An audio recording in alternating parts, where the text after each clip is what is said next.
오늘은 신명기 11장 10절부터 15절까지 말씀을 통해서 천수답이라고 하는 제목으로 함께 말씀을 나누겠습니다. 아마 김창욱 씨라고 여러분이 이름 다 들어보셨을 것 같습니다. 얼굴 떠오르신 분도 계실 거고 얼굴을 보면 아마 누군지 알 것 같다라는 생각도 들 것 같습니다. 전에 섬기던 교회 교인이어서요. 교회에서 가끔씩 뵈었던 분인데 어느 날 언젠가 며칠 전에 제가 이분의 영상을 하나 봤습니다. 이분의 영상에 했던 강의 중에 사람들이 기도를 안 하는 이유에 대한 짧게 편집된 영상이었습니다. 우리마다 각자마다 삶에 흔들리는 순간들이 존재를 하는데 남들은 거기에 그렇게 깊이 생각하지 않고 그 어려움에 대해서 헤아리지 않지만 혼자 쭈뼛거리며 어려워하고 고통스러워하는 문제들이 있답니다. 근데 사람들이 이런 문제가 있음에도 불구하고 기도를 하지 않는 이유, 왜 기도를 안 하는가라고 하는 내용의 짧은 영상이었습니다. 여기에서 이 김창욱 씨가 이런 문제 제기를 합니다. 사람들이 기도를 하지 않는 이유를 아시나요? 기도를 안 하는 이유는 기도할 힘이 없어서가 아니라 아직 힘이 남아있기 때문이랍니다. 아직 살만하니까, 버틸만하니까, 내 힘으로 뭔가 할 수 있을 것 같으니까 기도를 안 하는 거랍니다. 아직 내 힘으로 무언가 할 수 있는 것들이 머릿속에 스쳐 지나가니까 우리가 기도를 하지 않는 중요한 이유가 거기에 있다라고 하더라고요. 우리는 내 힘으로 아등바등 버티면서 발을 동동거리며 살아갑니다. 오늘도 최선을 다해서 그렇게 살아가죠. 발을 동동거리며 살아도 우리는 살 수 있을 거라고 그렇게 생각하는 겁니다. 그런데 때로는 나도 어떻게 할 수 없는 문제들 앞에 우리가 직면하여 놓일 때가 있어요. 그냥 아무것도 할 수 없어서요. 그냥 넋놓고 지켜볼 수밖에 없는 것. 때로는 이 시간이 그냥 지나가기만 그저 기다릴 수밖에 없는 것. 내가 할 수 있는 것이라곤 그냥 버티고 있는 것만 할 수밖에 없는 시간들이 우리에게 있더라는 것입니다. 설 연휴가 시작되면서 이번에도 어김없이 많은 분들이 고향을 찾아 떠납니다. 오늘도 보니까 많은 분들이 교회를 나오지 못하시고 고향에 방문하신 것 같습니다. 몇 시간씩 걸려서라도 고향에 가는 이유가 있는데 거기에는 세상 모든 것들이 다 흔들려도 세상의 많은 것들이 나를 버리고 떠날지라도 여전히 나를 버리지 않고 나를 이해해주고 사랑해줄 것 같은 가족들이 있기 때문이 아닐까요? 어제도 뉴스를 보니까 서울까지 가는데 어마어마한 시간들이 걸린다라고 뉴스에 서울에서 내려오는데 그런 시간들이 걸린다라고 하는 뉴스를 봤습니다. 고속도로가 꽉 막혔대요. 근데 그렇게 하면서까지 사람들은 왜 고향을 찾아가는 겁니까? 거기에 가면 이 불확실한 세상 가운데도 절대로 변하지 않고 여전히 그대로 있는 그 사랑과 위로가 거기에 기다리고 있기 때문에 그렇습니다. 부모님이 해주시는 음식, 다독여주는 그 말 한마디, 또 가족들과 웃고 떠들다 보면 느끼게 되는 마음의 평안과 안정감, 그것 때문에 시간과 돈을 다 쏟아붓고 심지어는 고속도로에다가 몇 시간씩 쏟아부으면서 가족들하고 만나는 시간보다 고속도로에 보내는 시간이 더 많을지라도 찾아가는 이유는 딱 한 가지입니다. 거기에는 위로와 격려, 은혜와 사랑이 있기 때문에 그런 게 아닐까요? 적어도 우리 가족들은 나를 주변적인 요소, 세상 사람들이 바라보는 관점으로 바라보는 것 대신에 아들과 딸, 사랑하는 가족으로 봐주기 때문에 그렇습니다. 남들은 나가 무엇을 가지고 있는가라고 하는 것들을 보면서 그것으로 나를 평가하지만 적어도 우리 가족은 그래도 내 아들, 그래도 내 딸, 그래도 사랑하는 내 가족이라고 봐주기 때문에 그렇습니다. 우리가 기도하는 이유도 여기에 있습니다. 우리가 돌아갈 본향, 천국이 있는데 아버지의 품으로 우리를 인도해 주기 때문에 그렇습니다.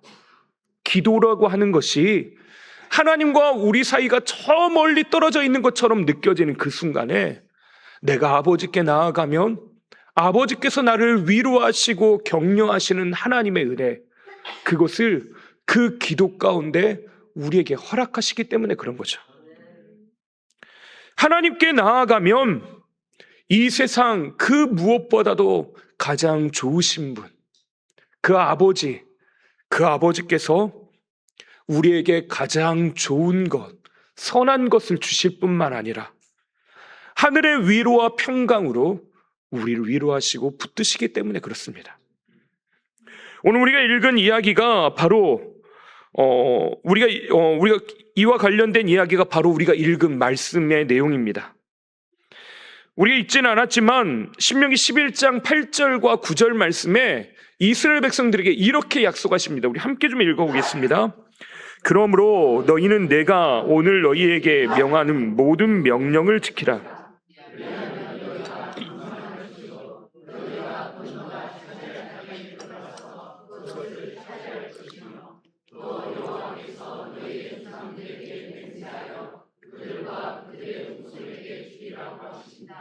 곧 젖과 꿀이 흐르는 땅에서 너희 날이 장구하리라. 아멘. 이스라엘 백성들이 지금 이 말씀을 받는 현장은요, 가나안 땅을 바로 눈앞에 두고 있는 모압 평지입니다. 그 광야에서 지금 하나님이 약속하신 가나안 땅에 대한 이야기할 때요, 적어도 가슴 떨릴 것 같습니다. 그렇게 가보고 싶었던 땅, 그렇게 말로만 듣고 꼭 밟고 싶었던 땅, 그 하나님께서요 그 땅을 앞에다가 눈앞에다가 쫙 펼쳐놓으시고요, 야, 내가 너희에게 이 땅을 주려고 여기까지 인도했어. 근데 이스라엘 백성이 오는 여정이요, 그냥 편하게 아무렇게나 왔습니까? 이 여정이 무시무시한 여정이었습니다.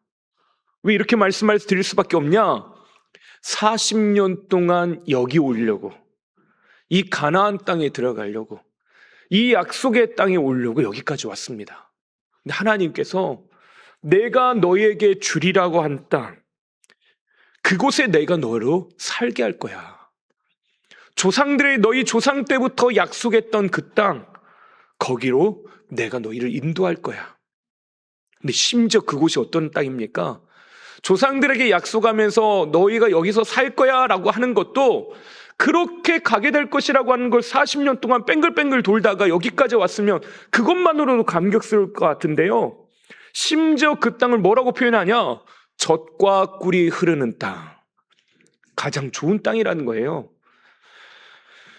양떼와 소떼가 살기에 좋은 땅, 꿀은 그 달콤한 열매들이 가득하고 풍성함과 풍족함이 넘쳐나는 땅, 거기에서 너희가 살 건데 그냥 하루 이틀 여행 온 것처럼 사는 게 아니라 너희 날이 장구하겠다, 영원히 여기서 살 것이라고 말씀하고 있다는 겁니다. 이 말씀을 드릴 때 이스라엘 백성들은 얼마나 가슴이 두근거리고 벅차올랐겠습니까? 저만 해도 그 땅을 보는 것만으로도 엄청난 감격스러운 마음이 있었을 것 같습니다. 근데 하나님이 이렇게 말씀하시고 갑자기 당혹스러운 말씀을 오늘 우리가 읽은 말씀에서 하시기 시작하십니다. 우리 10절 말씀, 오늘 우리가 읽었던 10절 말씀, 이어지는 10절 말씀을 함께 읽어보겠습니다. 내가 들어가 차리하려는 땅은 내가 나온 애굽 땅과 같이 아니하리니 거기에서는 너희가 파종한 후에 발로 물대기를 채소밭에 댐과 같이 하거니와. 하나님이 이 이야기를 하시면서, 야, 봐라, 너에게 좋은 땅 줬다, 준비해놨어 라고 말씀하시면서 이야기하는데 여러분도 당혹스러우시죠? 안 당혹스러우신가 보네요. 예.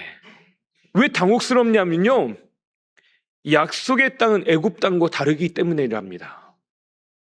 뭐가 다르냐?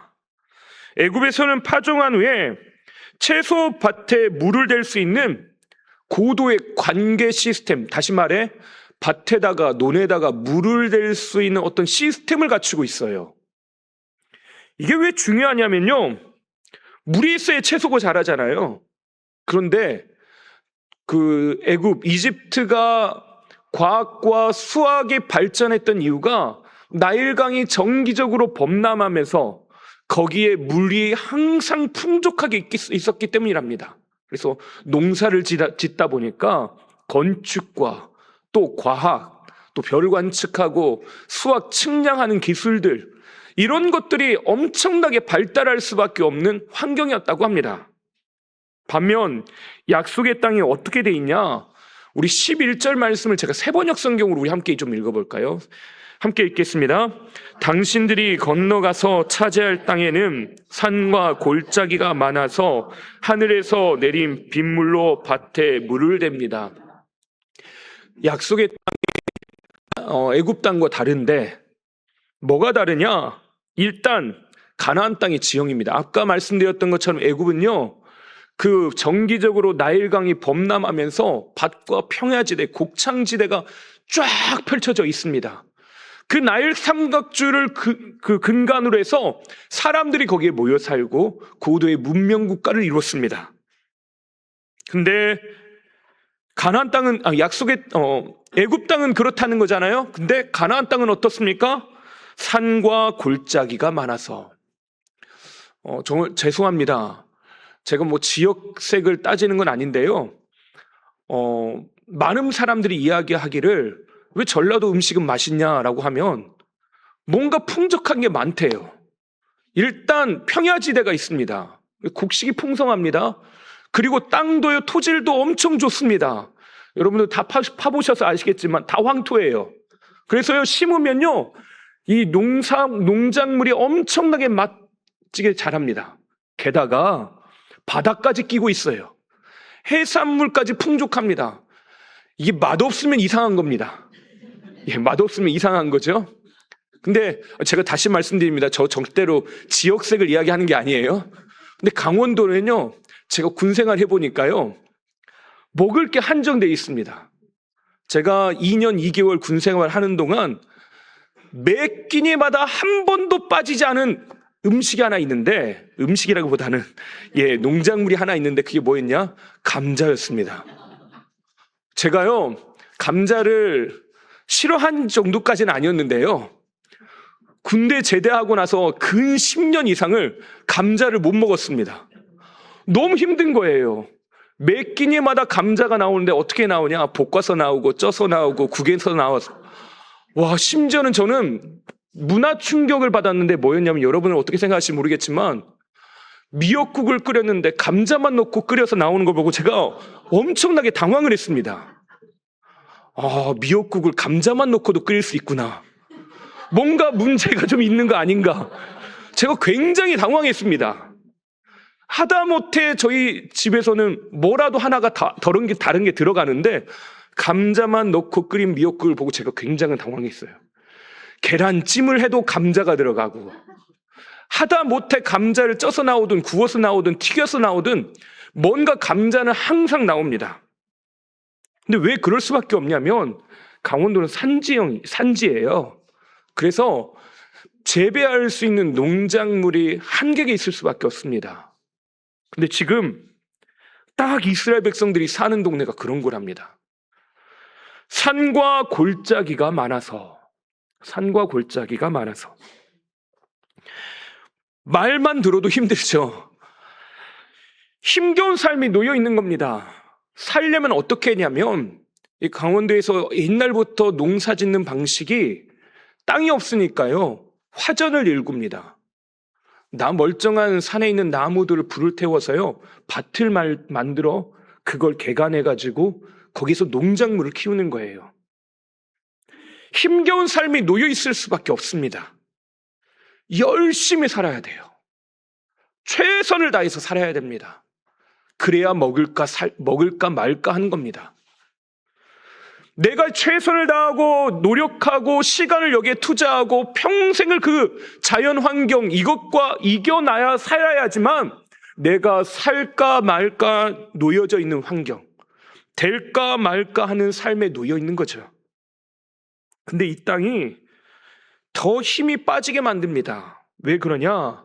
앞서 애굽에서는요, 관계 시스템이 잘 되어 있기 때문에 물이 흘러요.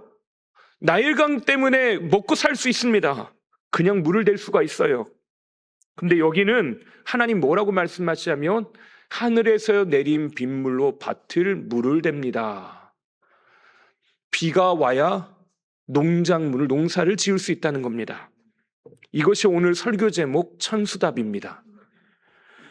천수답에 대해서 여러분 들어보신 분 계시겠지만 솔직하게 대답해 보십시오. 애굽이 농사짓기가 좋습니까? 아니면 가나안 땅이 농사짓기가 좋겠습니까? 예, 제가 이미 거기에 편향돼서 여러분에게 말씀을 드렸어요. 예. 그러면 애굽이 살기 좋겠습니까? 가나안 땅이 살기 좋겠습니까? 여러분, 애굽으로 돌아가자는 말이 그래서 나오는 겁니다. 광야에 있으면서 나 여기 도대체 못 살겠다, 나 애굽으로 돌아갈래 말하는 말이요, 그래서 여기서 나오는 겁니다. 가만히 있어도 먹고 살 수 있는 곳. 근데 천수답은 어떻다고요? 제가 사전에서 찾아보니까요, 천수답은 저수지나 지하수 펌프 등 관계시설 없이 비에만 의존해 벼를 재배하는 논을 뜻한다라고 말하고 있습니다. 때가 되면 뭔가 자연스럽게 이루어진다라고 하는 이야기지만요, 문제는 될 수도 있고 안 될 수도 있는 게 문제입니다. 열심히 취업을 준비했어요. 근데 문제는 뭐라고요? 될 수도 있고 안 될 수도 있는 게 문제입니다. 내 직장에서 최선을 다해서 프로젝트를 준비하고 진행해 왔습니다. 근데 어떻다고요? 성공할 수도 있고 성공 못할 수도 있다는 겁니다. 내가 건강을 위해서 좋은 것도 먹고 운동도 했어요. 그런데 건강할 수도 있고 안 할 수도 있다는 겁니다. 내가 돈을 벌기 위해서 최선을 다해서 살았습니다. 열심히 남들보다 잠도 덜 자고 그렇게 살았습니다. 그런데 내가 부자가 될 수도 있고 안 될 수도 있다는 거예요. 천수답은요, 오직 하늘에서 내리는 비만 의존합니다. 비가 언제 오려나, 씨 뿌려놓고 비가 와야 되는데 비가 언제 오려나, 그것만, 하늘만 쳐다보고 있는 게 천수답입니다.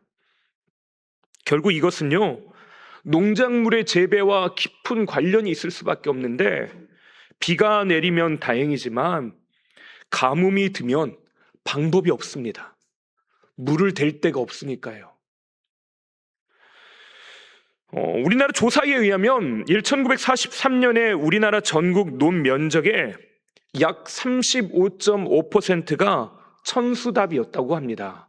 다시 말해 우리나라 대부분의 3분의 1 이상의 논밭이 물을 끌어다 놓을 수 없는 그런 곳에 있었답니다.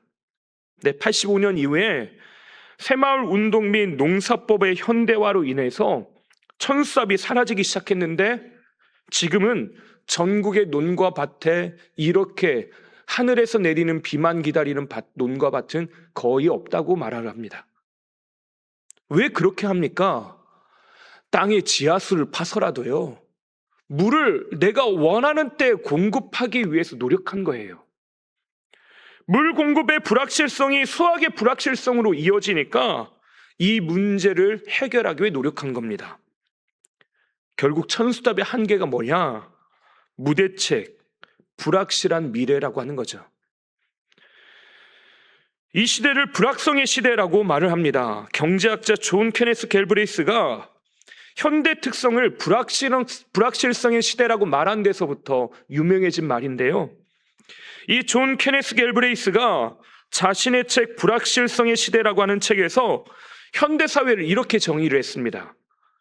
우리가 진리라고 여겨왔던 많은 것들, 합리성과 이성에 근거한 담론체계도 의심스러우며 어디로 가야 할지 혼란스러운 시대가 되어버렸다. 내가 완전하다고 생각했던 것들, 안전하다고 생각했던 것들, 거기 그대로 있을 것이라고 생각했던 것들, 이것은 절대 흔들리지 않을 것이라고 생각했던 것들, 어떤 가치마저도 진리라고 여겼던 것들이 이것이 다 흔들리더라는 겁니다. 최선을 다해서 살면 그만큼의 결과를 얻어야 되는데 그렇지 못하더라는 거죠. 정말로 괜찮은가? 내 건강은, 내 직장은, 내 미래는 정말로 괜찮은 게 맞는가? 나도 모르는 사이에 우리는 스스로 모든 것을 의심하고 불안하고 두려워하는 것이 일상이 되어버렸습니다. 그래서 여기까지 사람의 시선, 우리의 관점으로 보면 이 천수답이라고 하는 것은요, 아무런 대책이 없는 가장 불안정한 시스템인 것처럼 보입니다. 그러면 이게 성경에 쓰여 있으니까 하나님이 그렇게 주신다고 했으니까요. 하나님이 왜 그렇게 주셨는가? 이제 우리는 하나님의 관점에 대해서 좀 보려고 합니다. 나는 내가 살아가고 있는 이 삶을 이 불확실성의 근거에서 살피고 이해하고 바라보는데 하나님의 생각이 어떠한지 보고 하나님의 생각에 따라 우리는 그 마음을 바꿔야죠. 우리 여기 있는 이유는요, 하나님이 원하시는 것이 무엇인지 깨닫고 그 뜻대로 살기 위해서 우리는 온 겁니다. 그러면 하나님이 뭘 원하시는가, 어떻게 하기를 원하시는가를 우리는 살펴야 합니다. 하나님은 천수답을 어떻게 보고 계실까요? 하나님이 약속의 땅을 허락하신다고 말씀하시며 그곳을 천수답이라고 말씀하시는데 그 이유를 12절에 기록하고 있습니다. 우리 12절 말씀을 함께 읽어보겠습니다. 12절입니다. 내 하나님 여호와께서 돌보아 주시는 땅이라 연초부터 연말까지 내 하나님 여호와의 눈이 항상 그 위에 있느니라. 아멘. 지금 음력으로 하면 지금 연말이죠. 예, 이제 감이 안 오십니다만은 우린 또 하나님께서 주시는, 우리나라 사람들에게 주시는 더블 블레싱, 예, 두 번째 주시는 축복이 있다고 했죠. 새해를 두 번 맞이하는, 참 하나님의 크신 은혜입니다. 근데 하나님께서요, 연초부터 연말까지 하나님 뭘 하신다라고 말하냐? 천수답을 너희에게 허락했는데 내 하나님 여호와께서 돌봐 주시는 땅이다. 하나님께서요, 무대책, 불확실한 미래로 주신 것이 아니라 하나님께서 돌보시는 땅으로 주셨다는 거예요. 이게 하나님의 관점입니다. 내가 생각할 때는요, 하늘에서 비가 내리기만 기다리는 이 어이없는 행동, 입 벌리고 감나무에서 감이 떨어질 때만 기다리고 있는 이 미련한 일이라고 생각했는데 하나님은요, 그 행동을 뭐라고 말씀하시냐? 내가 너를 책임지고 돌본단다 라고 말씀하셔요. 그래서 하나님이 어떻게 하시냐? 하나님이 참 대단한 분입니다. 연초부터 연말까지 하나님이 어떻게 하신다고요? 여호와의 눈이 항상 그 위에 있느니라. 하나님이요, 눈을 떼지 않고 쳐다보고 계신대요. 저는 집중력이 그렇게 길지 않습니다. 그래서요, 막 설교하다가 갑자기 문득 뭐가 떠오르면요, 그걸 가서 다시 하고 와야 돼요. 왜냐면 잊어버려서 제가 그런 버릇이 좀 생긴 것 같습니다. 근데 하나님은요, 다른 거 다 하시면서도요, 우리의 온 우주를 움직이시며 이끌어 가시면서도요, 대영이가 잘하고 있나? 대영이 어떻게 도와줘야 되나? 하나님 보신답니다. 여러분 너무 부러워하지 마세요. 하나님 저 그렇게 보고 계셔요. 하나님께서 저를 그렇게 보고 계시며 눈을 떼지 않고 저를 돌봐주시기 위해서 보고 계시는데, 근데 저만 그렇게 하는 게 아니라 여러분 한 분 한 분을 그렇게 보고 계신답니다. 이것이 천수답의 은혜라는 것이에요. 하나님의 눈과 관심이 항상 머무는 땅이 있답니다. 나는 늘 불안정한 삶, 늘 불안한 삶, 어찌할 수 없어서 고민하고 염려하면서 될까 말까, 안 되면 어떡할까, 이렇게 살면 어떻게 할까, 과연 그렇게 될까, 늘 고민하는데요, 하나님은 보면서 아휴, 걱정 좀 그만해라. 내가 너를 도와주기 위해서 얼마나 너를 바라보고 있는지 아니? 하나님께서 그렇게 말씀하고 있다는 것입니다. 우리에게 이 음성이 들려야 된다는 것입니다. 하나님의 시선이 느껴져야 한다는 것이에요. 근데 하나님께서 언제까지요? 하나님이 집중적으로 눈으로 지켜보는 특별 감시 기간? 특별하게 하나님 보고 계시는 기간이 있는 게 아니라요, 연초부터 연말까지 365일 변함없이, 심지어 시편에서 뭐라고 해요? 졸지도 주무시지도 않고 하나님은 우리를 오늘도 지켜보시고 바라보고 계시답니다. 나는 내 삶이 불안전하고 안전하지 못하고 걱정만, 염려만 가득한 그런 땅인 줄 알며 살았대요. 근데 하나님은 돌보시는 땅이랍니다. 그러면 이렇게 관점으로 말씀을 다시 읽으면 새로운 것이 발견이 됩니다. 우리 10절 말씀을 쉬운 성경으로 다시 한번 좀 읽어보겠습니다. 10절 말씀입니다. 여러분이 차지할 땅은 여러분이 살았던 이집트와 같지 않소. 이집트에서는 채소밭에 씨를 심고 물을 주르나 발을 많이 움직였어. 지금 이거요, 여러분, 지금까지 이건 애굽에서의 삶이 축복이라고 생각했는데 하나님은 전혀 다른 관점으로 말씀하고 있어요. 우리는 몰랐는데 어떻게 말씀하고 있냐? 야, 네가 살 땅은 애굽 땅하고 달라. 걱정하지 마 라고 말씀하시면서, 야, 너의 이집트에서 그 물을 대기 위해서 발 동동거리며 살았잖아. 예, 다음 사진 한번 보여주실래요? 발을 많이 움직였소라고 하는 말이 뭐냐면, 이 수차를 돌려서요, 물을 끌고 왔다는 겁니다. 농사를 지을 때마다 네가 발을 동동거리면서 이 물을 어떻게 끌어오나 걱정하며 살았지. 이거 너 하려고 늘 발 동동거리며 살았잖아. 아유, 우리 애들 어떻게 될까? 아유, 내일 어떻게 먹고 살까? 내일은 과연 확실하게 살 수 있을까? 발을 동동 구리며 살았던 거예요. 근데 하나님은요, 그런 땅을 어떻게 살게 했다고요? 이제 하늘로부터 주시는 은혜로 살겠다는 겁니다. 지금까지는 발을 동동 걸리며 사는 삶은 어때요? 내 힘의 유무에 따라, 내가 가지고 있는 능력에 따라 잘 사는 것과 잘 살지 못하는 게 구분돼요. 그걸로 차이가 납니다. 내가 능력이 있으면 잘 이겨낼 것 같아요. 그래서 아까 우리가 뭘 안 한다고요? 그래서 기도를 안 한대요. 내가 할 수 있을 거라고 생각하니까. 그런데 산과 골짜기가 가득한 땅, 여기서 뭘 얻어? 뭐가 날 수 있겠어? 근데 하나님은 하나도 걱정하지 말랍니다.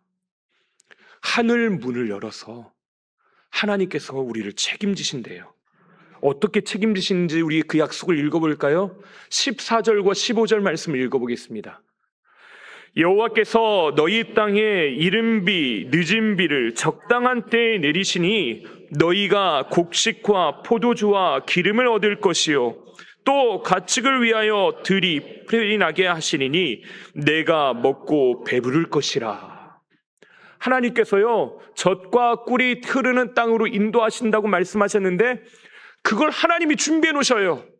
하나님이요, 온 우주를 만드셨는데 특히 이 지구의 생태계를요, 완벽하게 이끌어가고 지구 환경이 돌아갈 수 있도록 하나님은 그 장치들을 만들어 놓으셨습니다. 그래서 어떻게 하신다? 적당한 때에 비를 주신답니다. 나에게 꼭 필요한 그때 그 필요한 은혜, 감당할 수 있는 능력, 하늘로부터 주어주시는 사랑과 은혜, 그것을 우리 각자에게 이른 비와 늦은 비를 주신대요. 하나님께서 우리에게 그렇게 은혜를 주시는데 그냥 비만 내리고 찔끔찔끔 내려가지고 야, 내 줬다 니한테 그렇게 말씀하시는 게 아니라 주되 어떻게 주시냐? 풍성하게 주신답니다. 너희가 곡식과 포도주와 기름을 얻을 것이요, 젖과 꿀이 흐르는 땅에서 누리는 은혜죠. 또 가축을 위하여 들이 풀이 나게 하실 것이다. 하나님께서는 심지어 내가 기르는 그 짐승들을 위해서도 먹을 것을 주신답니다. 나만 먹고 사는 게 아니라요, 나와 함께하는 모든 것들이 누릴 만한 것들, 그 좋은 것들을 우리에게 주신대요. 근데 그걸 어떻게 누린다고요? 내가 먹고 배부를 것이라. 예수님께서 이걸 분명하게 보여주셨습니다. 오병이의 기적에 예수님의 손에 들린 건 뭐였습니까? 한 아이에 보리떡 5개와 물고기 2마리입니다. 그게 도대체 얼마나 커야 5,000명이 먹는지 모르겠지만 예수님 손에 들릴 정도니까 커봤자 얼마나 크겠습니까? 확실한 건 5,000명이 못 먹어요. 우리의 판단은 그래요. 우리의 생각은 그렇습니다. 근데요, 그것이 예수님의 손에 들리니까 어떻게 바뀝니까? 그것을 그들이 원하는 대로 나눠주고 어떻게 됐냐? 배부르게 먹고도요 12광주리가 남았답니다. 이게 은혜입니다. 애굽의 방식은 나의 힘의 유무, 내 능력의 유무에 따라서 살아가는 방법, 살아가는 방식, 살아가는 환경들, 그 결과물들이 완전히 달라집니다. 나에게 무언가 할 수 있는 힘이 있으면 할 것 같아 보여요. 근데 약속의 땅은 어떡하다고요? 내가 부족하고 내가 연약해도, 심지어 내가 완전히 무능력하게 보여도 나를 위해 가장 좋은 것을 준비해 두시고 예비해 놓으시고 허락하시는 아버지께서 우리에게 하나님의 은혜로 가장 좋은 것들로 누리며 살게 하시더라는 것입니다. 그래서 주님은요, 우리를 아버지의 품으로 인도하십니다. 그래서 오늘도 우리를 부르시는 거예요. 주님께서 그 품으로 우리에게 나오라고 말씀하시는데, 주님 힘들어요 라고 말할 수 있죠. 근데 주님이 여기까지 우리를 인도하신 이유를 뭐라고 설명하냐? 10장 12절부터 13절까지 말씀을 함께 좀 읽어보겠습니다. 이스라엘아, 내 하나님 여호와께서 내게 요구하시는 것이 무엇이냐? 곧 내 하나님 여호와를 경외하여 그의 모든 도를 행하고 그를 사랑하며 마음을 다하고 뜻을 다하여 내 하나님 여호와를 섬기고 내가 오늘 내 행복을 위하여 내게 명하는 여호와의 명령과 규례를 지킬 것이 아니냐. 아멘. 하나님께서 왜 주님 앞으로 품으로 부르시냐? 누구 때문에요? 우리 때문에. 우리를 뭘 하라고요? 행복하라고. 하나님이 우리 여기 있는 성도님들이 참 행복했으면 좋겠답니다. 우리 옆에 있는 분에게 그렇게 좀 고백할까요? 행복하시기 바랍니다. 하나님이 오늘 내 행복을 위해서 주께서 명하시고 부르고 계신대요. 하나님 여러분들을 불편하라고, 힘들어라고, 불행해져라고 부르시는 게 아니라 행복하라고 부르고 계신답니다. 이걸 하나님이 누구보다도 원하고 계셔요. 젖과 꿀이 흐르는 땅으로 하나님께서 그토록 인도하신 이유, 40년 동안 그 광야를 지나게 오신 이유가 뭐라고요? 너의 행복을 위해서. 2026년 또 다른 새날이 우리에게 밝아오고 있어요. 온 가족들이 둘러앉은 그 자리에 이 하나님의 은혜, 하늘을 바라볼 때마다 우리가 행복하길 원하시는 그 주님의 미소, 그 주님의 눈길, 그 시선을 우리 온 가족들이 누리게 되길 바랍니다. 서로 축복하면서 위로하고 격려하고 사랑하면서 하나님께서 베푸시는 그 놀라운 은혜들을 우리 모든 성도들이 함께 누리게 되기를 바랍니다. 천수답의 은혜, 하나님께서 돌보시고 그 눈을 떼지 않고 바라보시는 그 하나님의 은혜, 오늘도 우리가 행복하기를 바라시며 이른 비와 늦은 비, 적당한 때에 비를 내리시는 그 하나님의 은혜, 그 은혜를 2026년 한 해 동안 받아 누리게 되시기를 주님의 이름으로 축원합니다. 기도하겠습니다. 하나님, 불안케 만드는 수많은 것들이 우리에게 놓여 있지만 나의 행복을 원하시는 하나님, 주 안에 거함으로 누리는 그 은총과 만족을 누리게 하시는 하나님, 오늘 우리 모든 성도들의 삶 가운데 이 은혜와 은총, 만족과 기쁨, 그 소망이 함께 머물게 하여 주시옵소서. 하나님, 2026년을 새롭게 시작하는 이 명절, 이 초입에 하나님께서 함께 하여 주셔서 한 사람 한 사람에게 안수하여 주시고 복 내려 주시옵소서. 감사하며 예수님의 이름으로 기도하옵나이다. 아멘.